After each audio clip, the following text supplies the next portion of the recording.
as a Gen X, as they call it, as growing up as a kid myself, you probably know everybody talks about King Arthur. Alt-X is the exploration of alternative realities, and yours is kind of an alternative reality, if you get what I mean, because obviously King Arthur's It's classed as not the a, reality most people think of when they think of history. Oh, King Arthur, he's just a legend, he's not yeah, real. yeah. So, yeah, I But see what you me, like mean. you, probably you as well, like me as well, I think a lot of the myths, even ancient Greece, even Greek mythology, I think there's a lot of truth to a lot of. I've found out a lot of things that people thought were just myths and legends, like the Ark of the Covenant, the Holy Grail, and of course, King Arthur. Yeah. There's far more history behind it than most people think.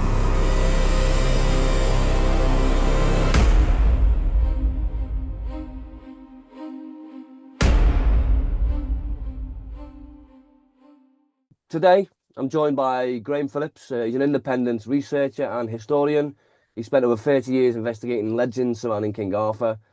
Graham claims he's uncovered compelling evidence pointing to the true location of Arthur's burial, challenging long-held assumptions and mainstream narratives. His work sits at the crossroads of history, archaeology, myth, and forgotten tradition. And today, we're going to explore what he's found and how he's found it and why it matters. Welcome, Graham. How you doing, mate? You all right? Well, I mean, thank you very much indeed for having me Yeah, on. yeah, it's okay. I mean, as a say young man, I'm 49, but as a Gen X, as they call it, as grown up as a kid myself, you probably know everybody talks about King Arthur. You know, the kids today don't really, I'll say they don't really know about King Arthur, but it's not really pushed out in the media as much as it was back for the Gen X kids. You know, growing up as a kid, went to Camelot theme park. We all knew about all the Knights of the Round Table, and you had all the movies out, and they've kind of gone quiet on that now, haven't they, recently? But yeah, I think it's more of a Gen X kind of subject. Yeah, I think they're more interested in Pokemon and stuff like Pokemon that and stuff now. like that. Yeah, yeah. But for me, um, as a podcast, this new podcast, and as a researcher myself, I'm not really very educated. I'm not really educated on history, but I like to go out and walk around. I go out with my camera and I just walk and I get ChatGPT to chat and tell me all the history, and I try and narrate on camera. So I'm quite new to this, but I'm really interested in the history, English history, ancient history, even Egypt and stuff like that as well. You know, I found a new niche, a new part of my life where I'm interested in this kind of stuff. Yeah. So, and that's why I've gone down this road of podcasts, is to speak to people like yourself who have been in the field for a long time. I would like to get Graham Hancock on and stuff like that as well at some point. You know, big names.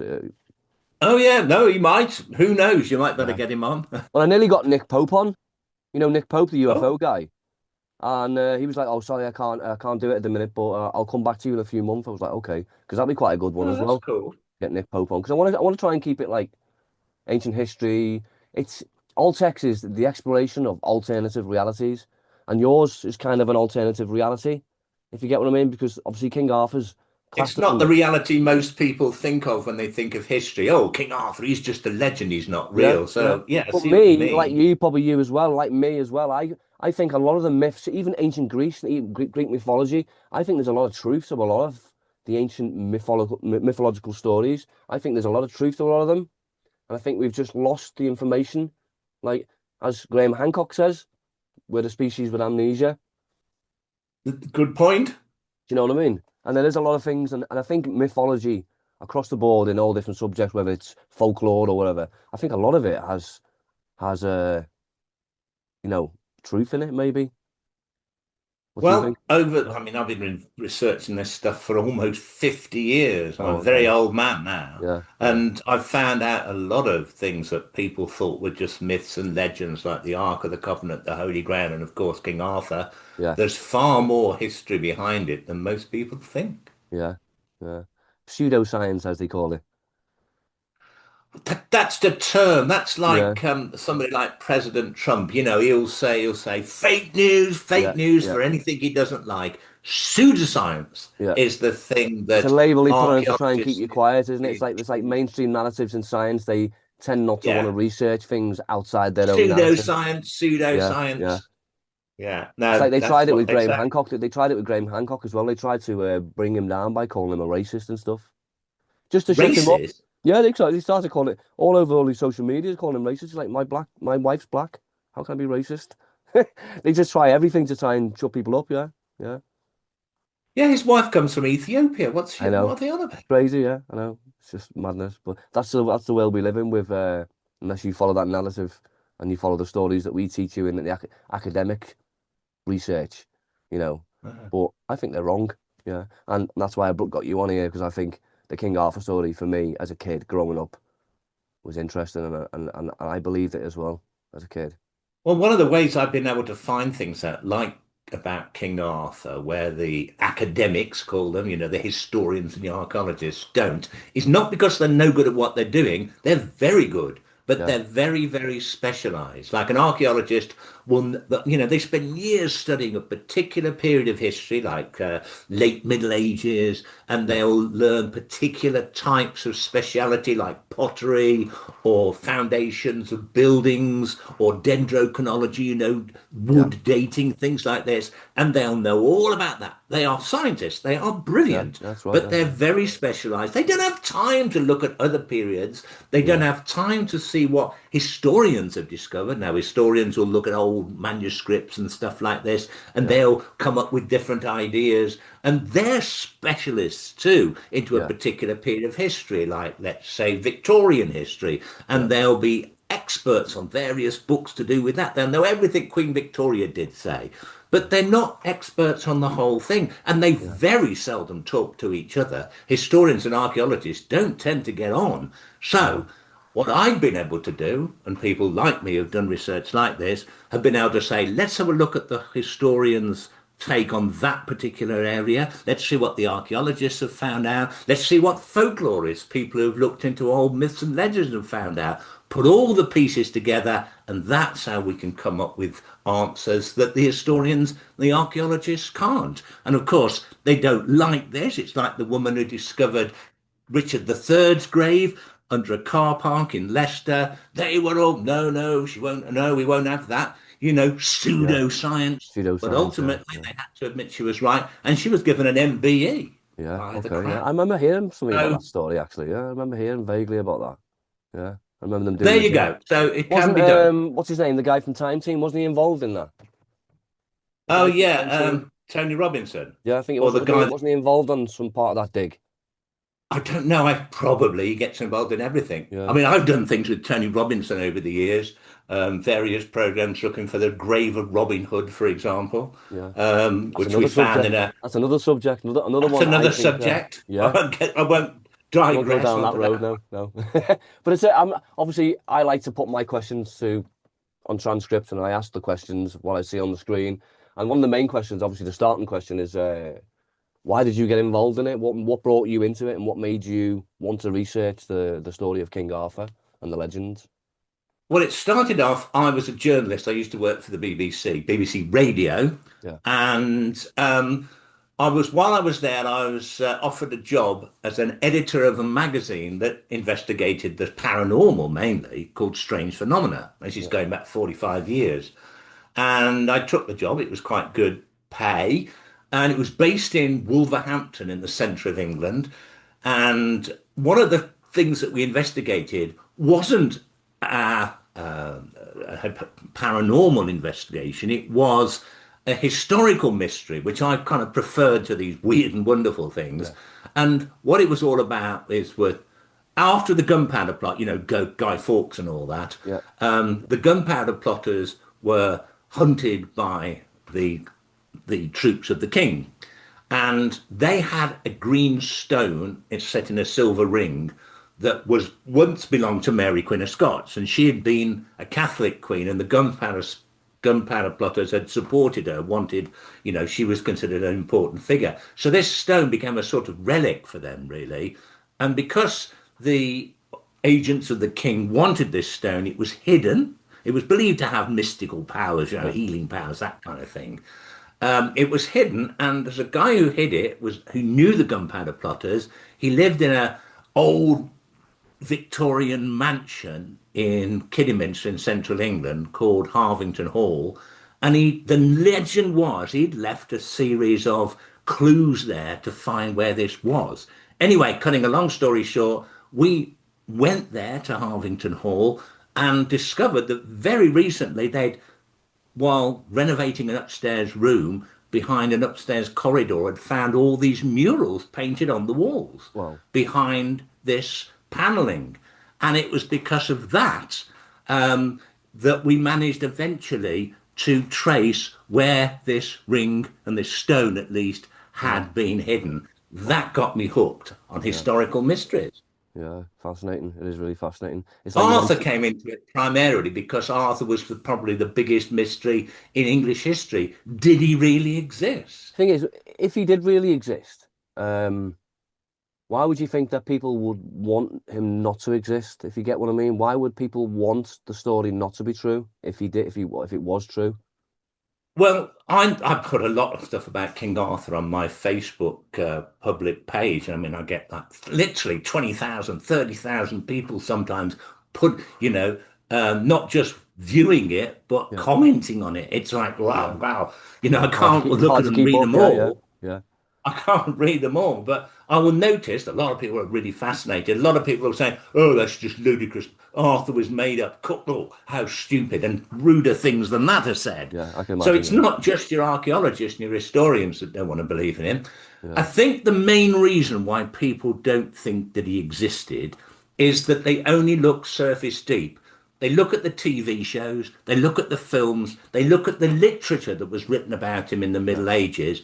A man who wore shiny armor, couldn't be defeated, had a magic sword, killed dragons, rescued damsels in distress, and all that kind of thing. Now, Yeah. that figure clearly didn't exist. No. But when they started writing stories about King Arthur, fictional stories, which Yeah. those are, in the 1100s, they based them on older documents that said that there was a figure Yeah. called Arthur who united the Britons around 500 AD to repel the invasions from Germany by people called the Anglo-Saxons. Saxons. Yeah. And he was the last true Briton, if you like, to defeat the Saxons at that time. After his death, the Saxons managed to overtake the whole of England and name it after themselves, Yeah. Angleland or Anglo-Saxon land. Yeah.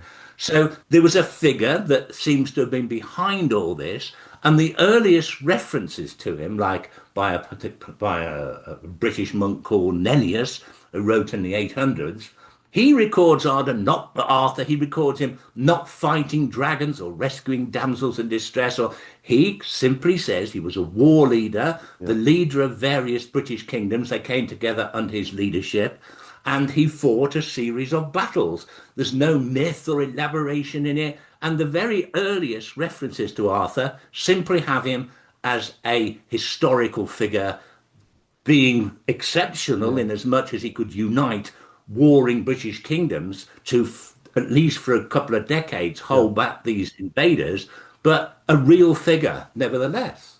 So is And that they you don't know look that into it. so that because I think I'm not sure if I've seen it on your website or I think I've seen it somewhere else. They said that the King Arthur story might have been introduced to in the 8th century or whatever, but they're saying that it could go back as far as the Neolithic time. That there could have been a king that was King Arthur further back. That's what I've read up and I've seen somewhere that it could Yeah, have been the Neolithic period. I think what you're talking about there is a crossover of ancient Celtic legends Yeah. and historical figures like Arthur. You can So see why I asked you've that got question though, because it kind of looks like it it. links. It Yeah. basically imagine Arthur is an historical figure who lived around 500 AD. Yeah. He's fighting the Anglo-Saxons. Now, what's he look like, for example? Obviously, in the films and the TV shows and the paintings from the Middle Yeah. Ages, he's shown as a knight in shining armor. Well, that kind of armor, that plate armor, wasn't invented until the Middle Ages, True. until the True. 1200s and 1300s, that sort of time. And the big broadsword he fights with, that Yeah. wasn't invented until then. And we have him in huge Gothic castles, these stone castles with Yeah. turrets. They went around 500 AD. In fact, what we know of that period is it was post-Roman. The Roman Yeah. Empire really just collapsed. So people would have looked more like Roman soldiers, Yeah. and they would have lived in wooden stockades with earth and embankments as defenses. So they'd have looked very different. Now, why did people in the Middle Ages start to depict him as a character in shining armor and all that? Well, it's because they didn't know at that time. They didn't have archaeology. They didn't have access to the kind of historical records we know now. Yeah, They didn't know what people 700 years before their time had actually looked like. It's the yeah, same as when you see medieval paintings of Jesus on the cross. yeah. You'll see that around him are are people dressed in suits of armor, not like Mm, Romans we now know, but true. like Yeah, knights in armor from the Middle Ages. yeah. That's because they assume, well, That's what they that's look like. Yeah, obviously what yeah. soldiers look like. So they placed Arthur in their own historical context because Yeah. they didn't know what he was like, It's like which has helped. if you write a sci-fi book in the 1970s and then write a sci-fi book in 2026, they're gonna look completely different, aren't they? I get what you mean, yeah. It's people's Yeah, perception of what they see. absolutely. I mean, look at Yeah, the communicator that they had in Star Trek. I mean, yeah. we've got much better We've stuff got much better now than that than they now, will yeah. have in So it's 2200. people's perception of that technology and the people at their time with their mindset. It's how they see and how they perceive things, yeah. But So basically, with King Arthur, what had happened to him is you've got the question you were asking about how come he may have been a Neolithic figure as well. They tried to recreate him in a medieval context, but the same had happened before the Normans turned up. They turned up in 1066. yeah, They're the people who pretty much start off the castle building we know today. yeah. Before them, the Anglo-Saxons were in England, but the descendants of the Britons who Arthur had represented had now been pushed into Wales. And so Welsh mythology had started to talk about this great King Arthur who had defeated the And the Saxons at what. dragons, hence why it's on their flag. Yeah, And that's why they bring in their mythology, yeah, including dragons. yeah, Absolutely. yeah, So yeah. that's where you get a crossover. So where do you think the King Arthur's castle and the Knights of the Round Table would have been located? Right. Firstly, Camelot itself. The name Camelot Yeah, actually comes, was an invention of a French poet called Chrétien de Troyes, who had to have a word to rhyme with Lancelot. It's kind of like Spamalot and the Monty Python people. okay, yeah, Camelot was only introduced later on, yeah, but the earlier references to Arthur do say he ruled from the most powerful city in the country. So what you're looking for is historically with archaeology, what do we now know was the most powerful city in the country? Now you're dealing with time around 500 AD. The Romans had left at the beginning of the 400s, and Britain had collapsed into a state of virtual anarchy. The country had broken up into feudings, yeah, yeah, kingdoms, yeah, um, and from that time, hardly any records have survived. So we have to base a lot of it on archaeology. So there's no record to say this was the most powerful city in the country, but archaeology tells us something. Now, in Roman times, we know that the most powerful cities in the country were London, Lincoln, York, and a place called Viraconium. and there's a place here in Gloucestershire. I live in Cheltenham, so there's a place here in Gloucestershire called Cirencester Cirencester. Now, apparently, I and got told by Silence. a historian because I got a guided tour of Chedworth Roman Villa, and he was telling me a story of the Romans classed Cirencester as the capital of England before London was even created. That's what he told Yeah, me. it was. Yeah, And it became the Cirencester. capital again Yeah, when London, Lincoln, and York, after the Romans left, were invaded by the Anglo-Saxons yeah, because they're in the east. yeah, Cirencester became the capital. yeah, And then shortly after that, as the Anglo-Saxons pushed further west, yeah, they had to move again and they moved to the yeah, next most powerful city in the country, Viraconium. Very likely we know this because the archaeology that has been done there shows that around 500 AD, where a lot of Roman cities were being abandoned or had long been abandoned, this was massively rebuilt. And yeah, the archaeologists say this appears to have been the stronghold of an important post-Roman warlord. yeah, Well, okay, so you've got the most powerful city in the country, the one that archaeology has shown was recreated, the defenses were rebuilt Roman style. So my guess is that that's your Camelot. And remember, it doesn't have to be called Camelot.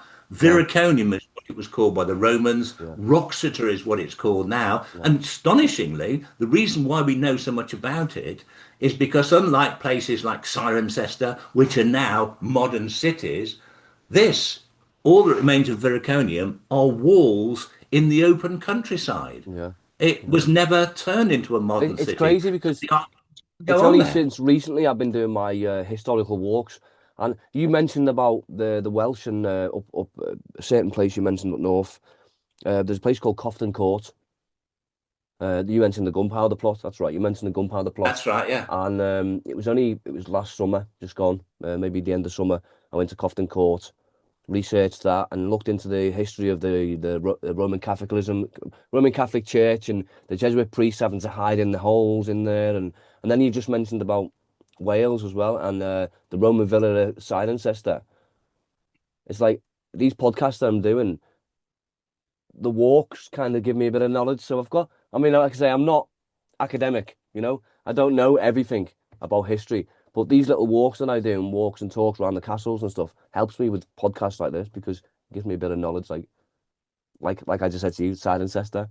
I stopped Well, queuing the to thing you said London. about going to Cofton Yeah, Court was built at the same time yeah, and was owned by the cousin of the man who hid this stone. And basically, Cofton Court is very, very similar to the Harvington Hall, where I said all these clues were written. In fact, yeah, so close are they together, and so close are the people who owned the places yeah. that the staircase, the main wooden staircase in Cofton Cofton Court, Court. came from Okay. Harvington Hall. Oh, okay. Have you been in there, Cofton Court? Have you? Quite a coincidence, really. Yeah, yeah. It is. Yeah, yeah. So, what was the next question I was going to ask you? You 'Cause asked I me think then where did I think Camelot was? So where's Yeah. Arthur's So capital? where do you think the location of his burial is? That's obviously the Okay, main right, question. right. Firstly, what took me to Viraconium, Wroxeter in the centre of England? It's not far from Shrewsbury in the county of Shropshire. Yeah, What took me there was the archaeology, and the archaeologists said that this seemed to be the most powerful place in the country at the time Arthur is said to have lived. They didn't think it was Arthur there. They wouldn't talk about Arthur. They don't like to because they talk about Arthur. People think, oh, you think a man who fought dragons existed. So they won't talk about him. yeah, Okay, so I thought, well, who actually did rule from there around 500 AD, 1500 years ago? Who ruled from there? Is there any evidence? Well, luckily, in the British Library, genealogies, family trees of people who ruled that part of Britain still survive. And we have a look at some that are attached to a manuscript called the Annals Cambrai, or the Welsh Annals. Welsh at that time referred to both England and Wales yeah. because we were all Welsh back then before the Anglo-Saxons Oh, turned I didn't up. know that. I didn't know Yeah, oh that. no, in fact, this is another thing that most people don't realize. They'll say, when I put on, things online about saying that Arthur headquarters, if you were, his capital was in central England. No, Arthur was Welsh. Of course he was Welsh. The Welsh, if you like, ruled England then. Yeah, Everybody in Britain was I didn't called the know that. Briton. I didn't know that. You say The you learn something Anglo-Saxons, new every day. I didn't know that. the Anglo-Saxons started to invade in the late 400s from Germany and Yeah, Denmark. yeah. Everyone says, I knew the Saxons were German. I knew that bit. I knew that bit. Yeah. and the Angles are from Denmark. So Okay. they Oh, came okay. together as one force. They eventually, by about 600 and something, took over, well, a bit later than that, but they Yeah, eventually took over all of what's now England and pushed the Britons into Wales. Now, the British, who call themselves Cymru or Cymru, depending on how far back you go, which means fellow countrymen, were called by the Anglo-Saxons Weller or Welsh, which means foreigner. yeah. And Okay. so basically, what we call the Welsh were the people who used to rule the whole of England and Yeah. Wales. So They are the original does Britons. that mean that before the Anglo-Saxons came in, everybody spoke Welsh, Yes, basically? or Brythonic as it was called.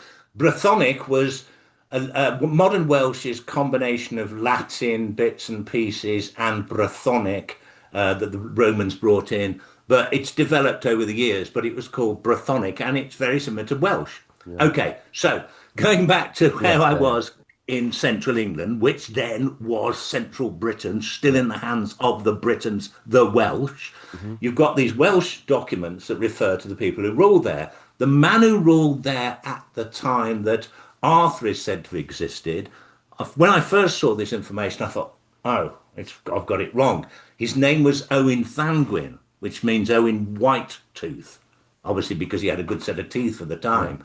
Owen was his name, and I thought, oh, it's not Arthur. But then I read further, there was a British monk who wrote within living memory of Arthur's time called Gildas, who seems to have been a monk from North Wales somewhere, eventually went to Glastonbury, seemingly. But this monk refers to the person who's ruling Viriconium at the time Arthur's around, not his name, but as his title, and he Mm. calls him the Bear. Now, Oh, animal names were common amongst Celtic warriors, the British warriors. The Britons were originally Celts. yeah. So it gets a bit confusing. Celts, Britons, Welsh, they can be all the same thing when it comes to ancient England or Yeah. what's now England. So you've got a character who you've got various characters throughout Britain who had battle names of animals. For example, there's one in North Wales who was known as the Dragon, which is why when his family took over most of Wales, you've got the dragon on the Yeah. Welsh Yeah. Yeah. flag. Mm. But somebody called the Bear. So we know that it seems that Owen Gwyn was called the Bear, or as Gildas wrote in Latin, Ursus. But if you go back to Brythonic, we were just talking about the Yeah. language spoken by Britons at the time, the word for the bear is Arthur, Ah. still preserved as Oh. Arth in modern Welsh. You look at a modern Welsh dictionary and you'll see bear, Arth, or Earth, Ah. Okay. depending on the way Yeah. it's being pronounced, but Arth. So that's where So you've got the a ancient man. people. Yeah, that's where the name came from. Then they've obviously taken it from that. They've taken that It's in other story from. words, he's Yeah. been remembered as his title. And he wouldn't Yeah. be the first person in the world in Yeah. history that's remembered by their title. You've heard of Caligula, the Roman emperor. Yeah. His real name was Gaius. Okay. Caligula was just a nickname meaning little boot because he used to enjoy dressing up as a soldier when he was little. You've Ah. heard of Okay. Genghis Khan? Yeah. Yeah. That's not his real name. That means universal ruler. His Yeah. real name was Temujin. So there's Wow. many characters in history that have gone down under their title, and Arthur seems to have been one. So the man who rules from the most powerful city in the country at exactly the time Arthur is said to have ruled from the most powerful city in the country was Yeah. called Arthur, Yeah. even though his real name Meaning was the Owen bear. Gwyn. Yeah. Yeah. I think that's pretty much case proved. It And a is lot of the pretty much. Yeah. archaeologists, Yeah. historians that don't agree with it, won't answer this. And people will turn around and say, well, there's no evidence. They haven't got time to listen to all this. Yeah. I don't understand why they label everything mythology. I don't understand because, like you say, there's connections there with real history. There's connections with real history, and they still choose not to label it as, oh yeah, that's real. I don't. It doesn't It make any is real. sense to Oh, me. and Yeah. sorry, you were asking where he was buried. So Yeah. what I Yeah. wanted to do was to find out where this man, Owen Gwyn, Hmm. whose battle name was the Bear Arthur, or Arthur, or Arthur, depending on what period of history you're looking at. Yeah. Where was he buried? Well, there's an old Welsh poem that survives in the Bodleian Library in Oxford, and it's a series of poems called the Songs of Llywarch the Old. They were written around about in the early 600s. There's one song there called the Song of Helen. It's when I say songs, they were mainly like funeral chants, if you like, Yeah. dirges, Yeah. laments. And there's this one, the Song of Heleth. And Heleth is a British queen who was the sister of the last British ruler who ruled from Viriconium, Roxeter, the place that I believe was Camelot. Okay. Yeah. They were pushed into Wales. And then when she was there, she wrote a poem about the last people, So last Britons who. she could be Guinevere then.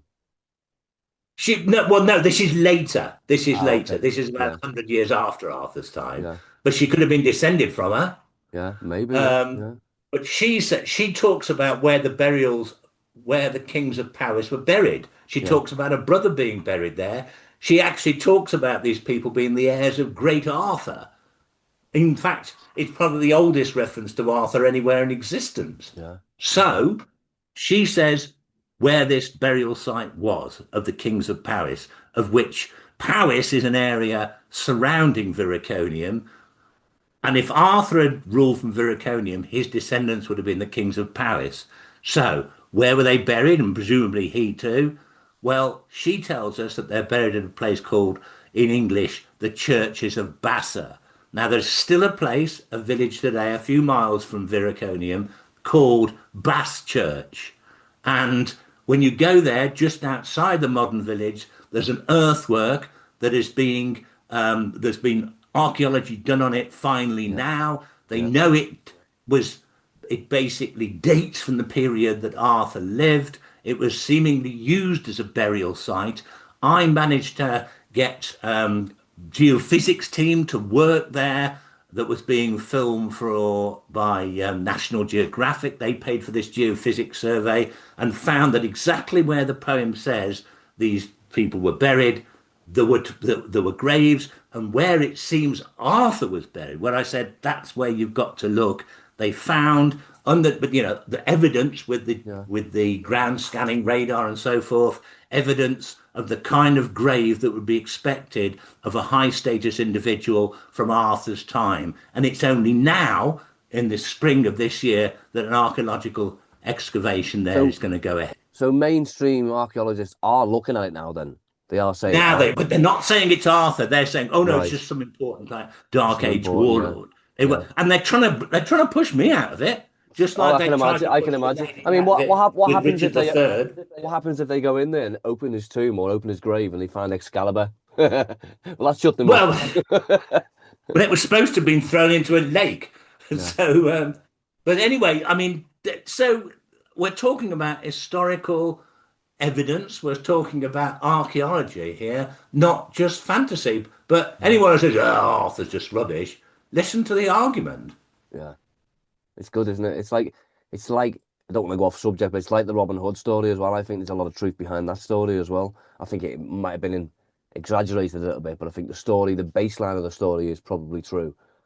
Do you know what I mean? It's like, Indeed, I mean, I did again another television documentary with National Geographic searching for an actually historical King Arthur. You can still get it on my.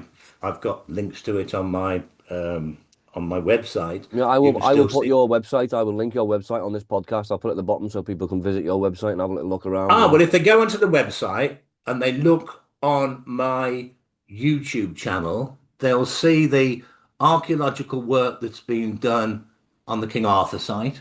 Okay. And they will also see the geophysics and archaeological stuff that was done for Robin Hood. And Yeah. with the Robin Hood case, we eventually managed to trace an actual historical figure called Robert Hoad. Robin is a nickname for somebody called Robert. Hoad Yeah. was the old spelling of Hood, who actually was made an outlaw at the Yeah. time Robin Hood was said to have been made an outlaw. And his cousin was the person who became the Sheriff of Nottingham Ah, okay. and Yeah. actually sought him out. So it's got to be the same character. Yeah. So, I mean, from what we can tell, he stole from the rich, but he didn't get round to giving it to the poor. no, sounds a bit like our politicians, doesn't it? Yeah, so I was looking at some of the questions I was going to continue asking, and it was obviously one of the main ones is about Excalibur. Uh, Oh yeah, I can tell you about Excalibur. yeah, I mean, do you think you know where it is? Has it been found? Is it likely to be found soon? Or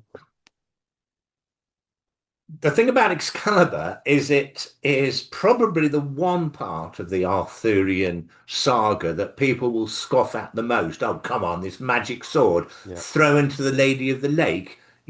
This person who lives in the water and takes it yeah, down into the crystal depths. Well, to start with, that may not be quite so crazy. And it may have been based on an old British tradition.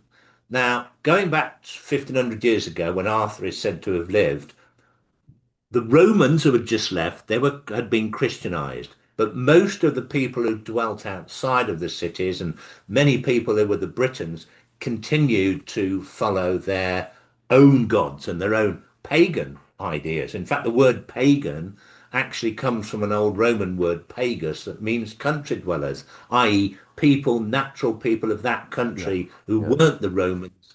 They had a different religion to them at the end of the Roman Empire, yeah. i.e., Christian. So, okay, a typical Celtic pagan tradition. Remember, the people of Britain were the Celts before Hmm. the Anglo-Saxons turned up. And a typical Celtic tradition was when a person, a warrior, was being buried or being given a funeral, a prized possession, often a sword, was thrown into a sacred pool or lake as an offering to a water goddess Yeah. to give them safe passage to the underworld. I mean, there have been places where archaeology has found thousands of swords, well, hundreds anyway, but thousands all over Europe, where the Celtic people used to throw Hundreds of swords swords. into Yeah. pools. Yeah. There's a dried up lake in Anglesey called Lynn Kelly Bach. I probably aren't pronouncing it right, but it's a dried up lake. Archaeologists have done a lot of archaeological work there and found many things that were thrown, precious items that people threw into the lake as offerings, votive offerings, they call them, including swords. Yeah. So, consequently, the idea of Arthur's sword being thrown to the Lady of the Lake while he dies, while he's laying dying on the field of battle, could be based on this Yeah. funeral tradition. Yeah. Yeah. Okay, so what about the sword itself? Well, Arthur is often depicted as having this huge, great broadsword that didn't come around till the Middle Ages. The kind of swords that were used by warriors in the post-Roman period would have been shorter swords called a spatha. They were about so long, and they had, a different kind of hilt, not a great. They had more of a stunted crossguard. And what, interestingly, the oldest description of Excalibur in Welsh stories that are preserved in a book called the Mabinogion, which most people have probably heard of if you've studied Welsh literature. One of the stories in there, which is believed to have been written well before the Norman invasion of Britain, is called The Dream of Rhonabwy, and it describes a battle that King Arthur is fighting. And during this battle, his sword is described as having two golden serpents on its hilt. So with that description, and also with the knowledge that the kind of swords from that period would have been a spatha, I got in touch with the country's leading expert on arms and armor of that period, a guy called Dan Shadrake. He does a lot of reenactments of that period with warriors, people dressed up of that period of Yeah. costume, Yeah. and he's a leading expert on arms and armor. And he recreated, based on all that, what Arthur's sword may really have looked like. And he Wow. created this Roman style two intertwined serpents on the hilt, and he drew this whole thing out. And I actually got it made by the Queen's sword makers at that time, the people who make the swords for the household cavalry and all Yeah. that. And they recreated Excalibur. a, a replica. And Yeah. if you go onto my website, the the menu bar at the top is of that sort. And you Oh, click well, on yeah. whatever, Yeah. I then think the I've seen it. sword, Yeah. it will Yeah. take you to the different aspects of the of my website, different pages. So that sword's there on the top of my website if you want to see it. Wow. I have So, seen it, but but as for where it ended up, possibly the actual original. I mean, it's got a golden hilt that won't rot away in the water, that won't rust. It could be this place I mentioned near Baschurch, where I think Arthur was buried. Right next to it is a pool, and it could have been there that it was thrown because the archaeology has already shown that items were thrown in there. But it's very difficult to dredge the bottom. We actually yeah. organised boats going up and down with sonar and divers, but the mud's too thick Yeah. and it's too murky. But it could be there. A place Could be called there. Yeah. Birth Pool in Baschurch, Do you Shropshire. do you do you go back there quite regularly? Do you, Bass Church? I don't now because I used to go back there a lot. But the thing is that it's on private land. You Oh, can't okay. just Yeah. go walking across there, which is one of the reasons I'm not described exactly to the public Yeah. Where where it I is. think Yeah. Arthur was buried, so they don't go digging around there. Yeah. But archaeologists are working there. They did a lot of work last year doing um, preparatory digs to kind of work out where they're going to be doing the work, and quite a lot of the work is going to be based on the geophysics that was professionally done with the National Geographic Channel when I believed Arthur was buried. So Yeah. yeah.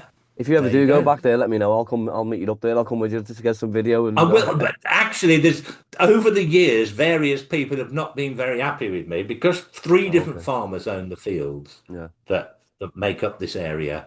Um, Sometimes some of the farmers that have been there have got very annoyed about people going across the fields and leaving gates open and cows get out and Okay. this. Yeah. Yeah, so it's not the Right. kind of place, there's nothing to actually see when you get there, really. No. But the archaeologists, as I say, are working there and they're going to be later this year announcing everything that they've found, and Well, that's good. we'll see. At least you've kick-started something as well. I think Oh, you've yeah. I mean, contributed. the You other know what I lady was mean? given an MBE. Maybe they'll make me Sir Graham Phillips of the Yeah. Round Possibly. Yeah. Table. Yeah. Why not? You put enough time and research into it for 50 years. It's a long time. That's more than I've been alive. It's a long time to research it. Yeah. Yeah. Uh, what other questions have we got to finish off? I Did you want bet to the ask about the Round Table? Oh yeah, that was another thing as well because obviously that's one of the main stories of King Arthur's the Round Table and the knights and Sir Lancelot. Do you think that the Knights of the Round Table were the official names? Was it Lancelot or was it something else? Or do you think they come with the story, or do you think they're added later in the story as part of them the Chinese whisper, as you would call it, the adding bits to the story, or are they officially in the story, original story? Yeah, Well, some of them were added later. Lancelot seems to have been a knight that was already existing in separate French literature that was added onto it. But some of the characters are mentioned in very early Welsh stories, like Sir Kay, for example. And Gawain seemed to have been based on a Welsh figure that is associated with the Arthurian yeah, story in early Welsh literature. Yeah, so some of them there. But the interesting thing about the round table itself, there is a round table that is in Winchester in okay, southern England. yeah, Now, remember I said that early on in Arthur's period, like historically, we know that in the early period of when Arthur is said to have lived in the late 400s, the central area that of southern England was where the British forces were mainly concentrated. The Anglo-Saxons hadn't got there then. yeah, That's when Cirencester was important. But okay, they built a new area that they were found was more easily defended, and that was Winchester. So right, Winchester is the place where all the earliest stories says that King Arthur's father had his wow, had his court, if you like, or yeah. had that's where his headquarters was, Uther So I mean, Pendragon. is Winchester? I mean, I'm a member of the English Heritage and National Trust. I've been to quite a lot of the sites. Is Winchester? I don't think I've ever been to Winchester. I haven't. No, I take it there's a castle there, Winchester Yeah, Castle. Yeah. Winchester Castle is like it's like owned by its own thing. You're paying separately to go there, but it's not a lot. I think it's about £5 to get in or Okay. something, and you get an annual ticket for that. It's not expensive, No, I'm gonna but go and it's get. not. It's not. I'm gonna go and visit there when in the spring. Now that you just mentioned Winchester and obviously the connection, possible connection with King Arthur, I'm gonna go and visit there in Well, the the spring. interesting thing is, I mean, I'm organising a 1 day tour of the whole of Winchester Okay. for around March the 21st, which I'm going to Yeah. be doing with people to show them various things that are associated Yeah. with the actual original Arthurian period. Can I come? Can I come? I'll send you the links to it all. I'll Yeah. send you the links. I'm not Would quite you be sure about okay the with exact Would you be date yet. okay with me like recording for like a YouTube video and doing like a documentary? What I'm like what while you're doing your walk and talk? Would you be okay? I'm doing it for another company, Ah, okay. so you'd probably have to speak to them about Yeah. it, but I don't care. Yeah. Okay. But it's a thing that's organised by Yeah, I'll just say he's my mate. He said I can do it. mate. He Just say said, that. "I'm sure we can do something."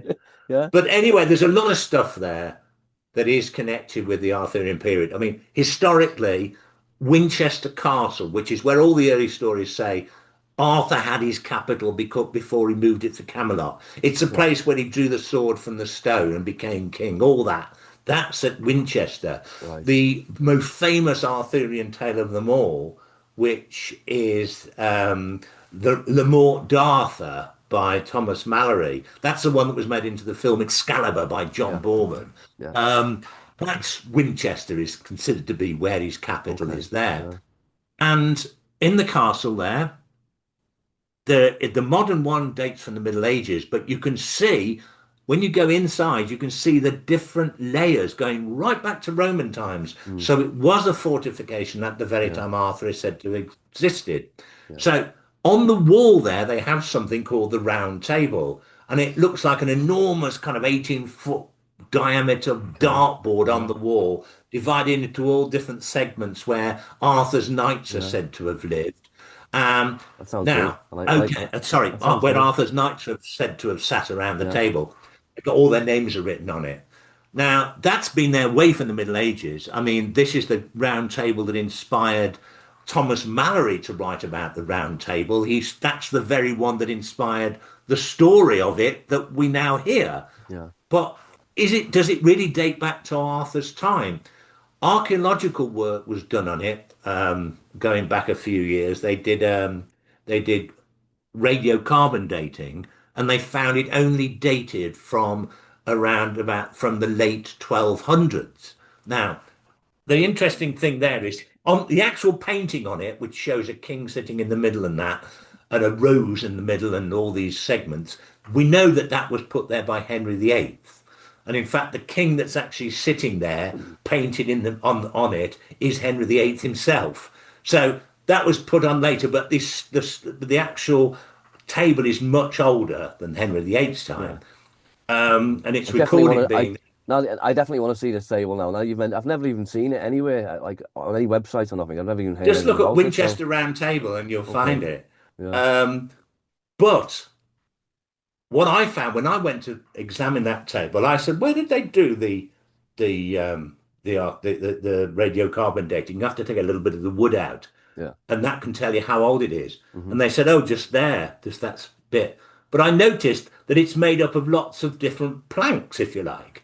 And over the years, it's clear when you look at it from behind, and it's only seldom taken off the wall. But I'd seen photographs of the back of it. I said you can tell that different planks were changed over the years. Do you know in if anybody remembers that Only Fools and Horses? There's Trigger's broom. Trigger, a yeah, character in Only Fools and Horses, has got a broom. And over the years, he's changed the handle, he's changed all the bristles, and he's changed the bit where the handle attaches to the bristles. So it's not really even the original no, anymore. So this is a bit like Trigger's broom. yeah, Over the years, they have to keep changing bits and pieces. So I said, it's clear here that there are some much older parts to this. underneath, yeah, So the bit you did the carbon dating on, maybe just a later addition. yeah, And they said, oh, yeah, well, I suppose, but there isn't much evidence of a round table before the late 1200s. mm, But I looked into the all the various references to it, and I found one that goes back a good 300 years before that, saying that there was a round table that Arthur is supposed to have used. Doesn't mean to say he really did have one, but it no, certainly means that that round table has got to be older than the limited amount of radiocarbon dating yeah, actually shows. So it could be connected with him. could be, yeah. One of the most interesting castles I've been to was in Monmouth. You've heard of Goodrich Castle? No, I've Goodrich. not been there. Oh, it's really nice there. Yeah, it's got that same kind of vibe to it. It's I think it's 11th century or 10th century.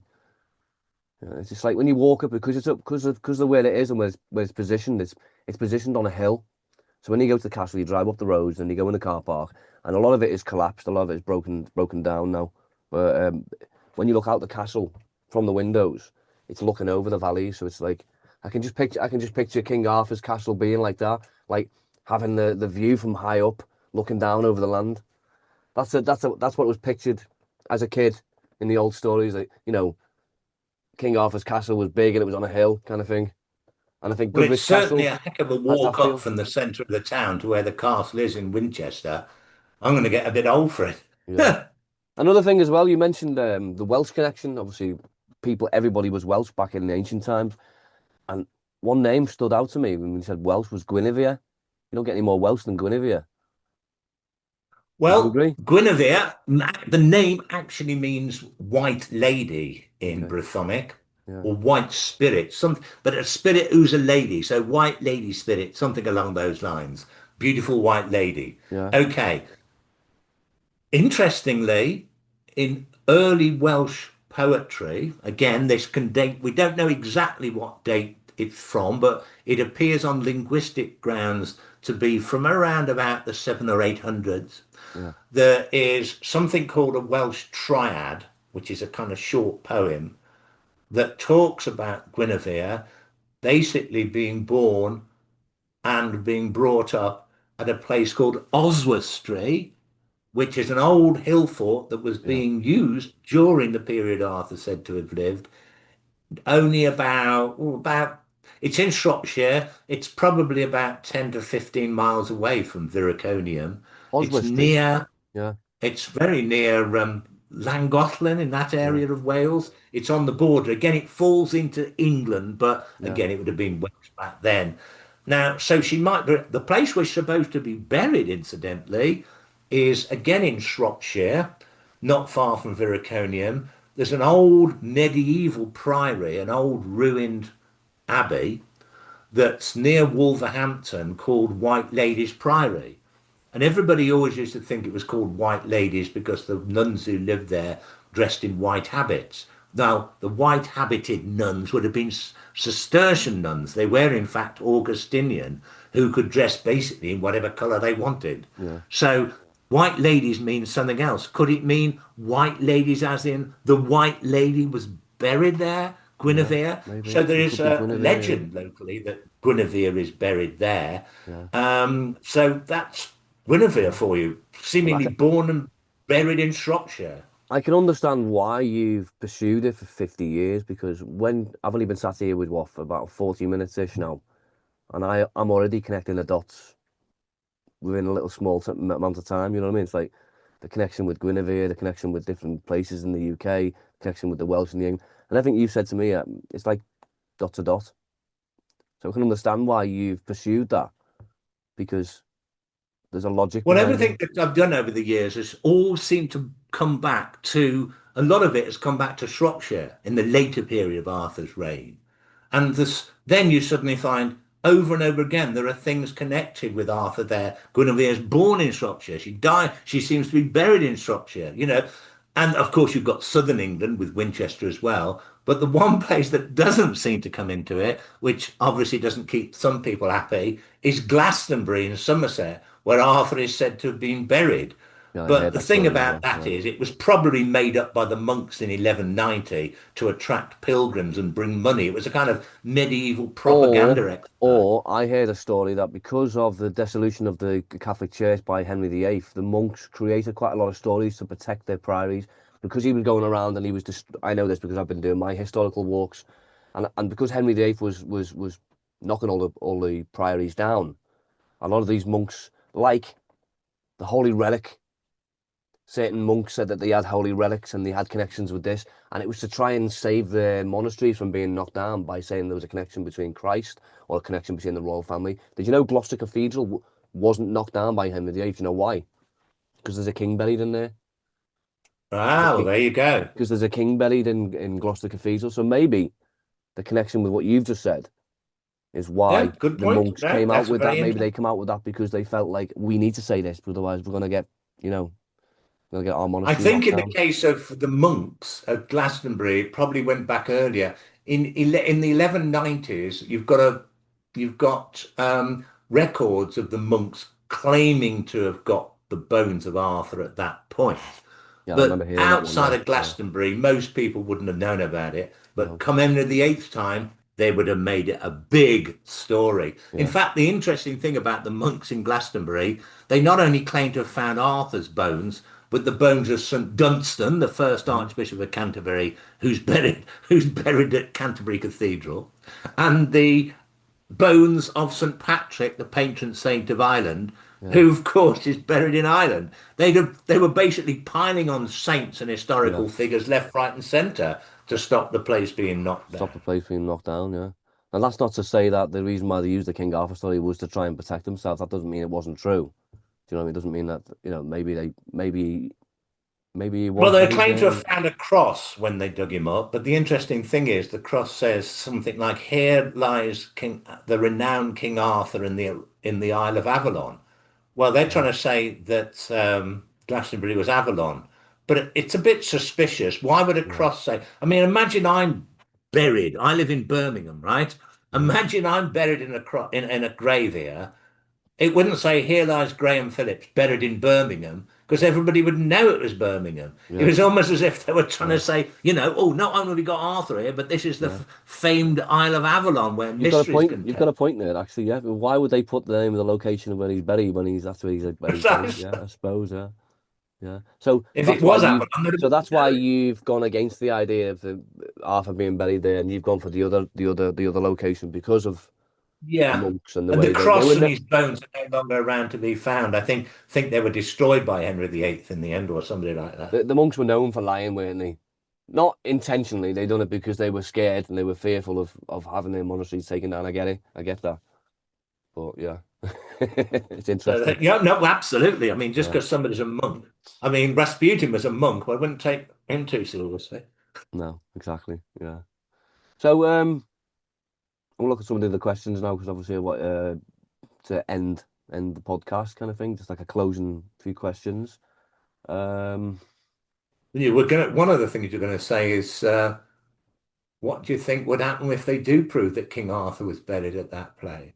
yeah, that's a good question. Yeah, what would happen if they did prove it? Do you think the scientific community would admit it, admit they were wrong, or what would happen? Yeah, Well, the dig that's likely to go ahead this spring could find, I mean, I'm pretty certain they will because this is what the geophysics scan suggests.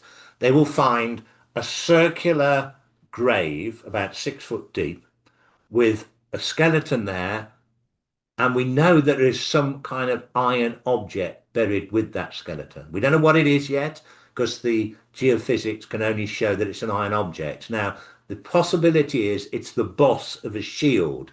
And yeah. we know that around 500 AD, very often warriors were buried in circular graves, I was going to not ask round why was ones. it. I was going to ask why it was circular. Yeah, yeah, If they're not Christians, it's a pagan grave, if you okay, like. And they yeah, would have been buried with grave goods, unlike the Christian warriors, the Romans had been. And they were often buried on their side with a shield there and the sword. Now, it's possible that that object is the boss of a shield. Now, the in the kind of ground it is, we won't be able to see a skeleton. It'll just be like a skeletal outline that is yeah, turned to different coloured soil, yeah, and it'll have to be done very, very carefully.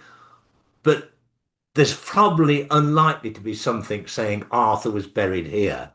But it will be if it is basically a person, and they can date it clearly once they get down there, from the period Arthur is said to have lived. hmm, Then the fact is that because there's a poem written shortly after his death that says basically he's buried there, well, what else can you assume yeah, than it is Arthur?